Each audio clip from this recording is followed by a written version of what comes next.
Joining me now is Jennifer Nadell, the co-director of Compassion in Politics, a campaign group working, amongst other things, to make it an offence for politicians to deliberately mislead the public. And Jennifer joins me on the line now. Good afternoon, Jennifer. Hi, nice to be with you. So let's start by just asking you what your initial reaction was when you first heard about the report this morning. I think it's a big relief because many of us have known what the truth is, and yet that truth has been denied repeatedly by those involved. So to have a committee which, as you've said, contained a majority of Conservatives confirm what we've all known, that lies were told, they were told deliberately and repeatedly, is a huge relief. We've been gaslit, and the fact that the truth has now come out is a huge relief.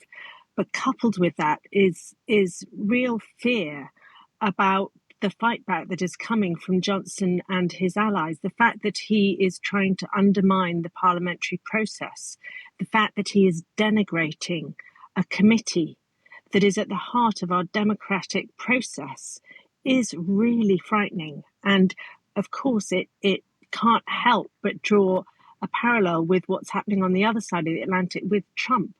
If things don't go their way, both of these leaders, they start hurling bricks, and it doesn't matter what the damage that they do is. And that really, really terrifies me. Yeah, and you're talking about hurling bricks, and I wanted to ask you about this idea that Boris Johnson and his supporters have been saying that the committee is pursuing a vendetta against him. Do you think there's any weight behind that? No, I think it's preposterous. I think it's yet a bigger lie. And really, I just wish that he didn't have the airtime he has to denigrate our political system, because what we know about dirt is that if you throw enough at it, it sticks. You Mm. can't take back a lie. You can't take back a misrepresentation once it's said. Damage will be done. Damage will be done to the faith that we, the public, have in the democratic system. And that's completely unacceptable. And it has really scary echoes from the past and for what could happen in the future. And Jennifer, the committee has accused Boris Johnson of undermining the democratic process, which clearly you agree with. But do you think that this is a symptom of something broader in politics? I think it is a symptom of something that has shifted in politics, both here and globally. Facts are no longer enough to win an argument, and so those who have charisma, those who have charm, even if they are known to be lying, are believed. And certainly the rules that used to apply about honesty and integrity, the gentleman's agreement, if you like, that used to exist, has been ripped to shreds. And we now live in an age where certain, not all by any means, certain politicians are willing to do whatever suits their own career advantage. And that has to be stopped, and we have to introduce far stricter rules, because this rot cannot be allowed to spread any further.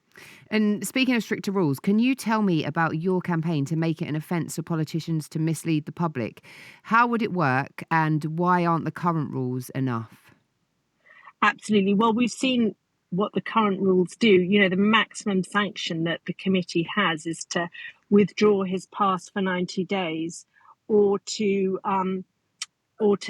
take his pass away so that he can't visit. I mean, to withdraw him from Parliament for 90 days, or take away his pass. And this is next to nothing. I mean, I can't believe the interview that you just had with one of his Conservative supporters saying it was like being put in the stocks. It's absolutely meaningless. We should apply the same rules that apply to everyone else in positions of responsibility to politicians. If you were a business leader and you lied and you deliberately misrepresented the facts, and then you lied again and again and again, you would find yourself in jail. If you were a surgeon who did that, you would be struck off and you would find yourself in the courts.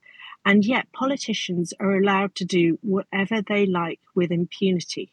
And it all happens under the myth of sovereignty, that because they're politicians, they don't need to obey the rules that the rest of us has to live by. And that has to stop.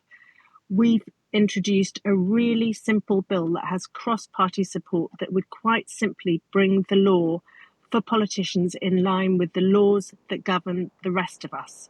You cannot deliberately misrepresent the facts, and you especially cannot misrepresent the facts to get people to do things that they wouldn't otherwise do. Jennifer, thank you for joining us on the show. Thank you so much. That's Jennifer Nadel, the co-director of Compassion in Politics, talking all about the report into Boris Johnson. And I will bring you more on that, I think, a little bit later on in the show. I have been asking you about from politics to ice cream, because that's what we do on the show. You know, it swings and roundabouts. And of course, we cover all of the important stuff. Sometimes it can be quite heavy, but we do like to bring you some light stuff. Eddie likes to call it happy clappy. I just think